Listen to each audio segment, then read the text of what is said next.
People have been smoking for centuries, right? But now vaping seems to be absolutely everywhere. So, is vaping really the safer choice? That's the big question we're tackling here. Okay, so traditional smoking is pretty simple. You just burn something with fire to create vapor. That releases nicotine, you get a dopamine hit, and bam! That's how the addiction cycle gets started.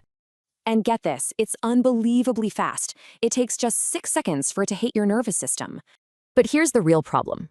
The smoke itself. It's just packed with tar and other nasty stuff. And that's the whole idea behind vaping, to get the fast effects without all that harmful smoke. So think of it like this. Smoking burns, creating smoke and tar, while vaping just heats.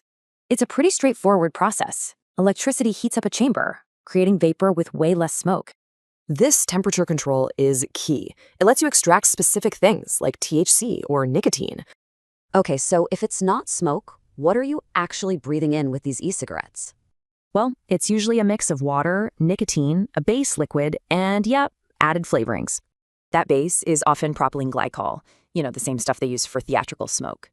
And this is where it gets a little sketchy. There's almost no regulation over these additives. Some e-liquids even contain a chemical called diacetyl, which is linked to popcorn lung.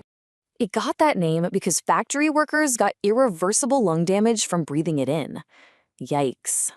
So, the verdict? Vaping is less harmful than smoking. But less harmful definitely doesn't mean harmless. This healthier image has created a huge problem, a massive spike in teen vaping. And that brings us to the biggest unknown of all, the long-term effects of vaping. We've had decades of research on smoking. For vaping, we're just getting started. What will we find out?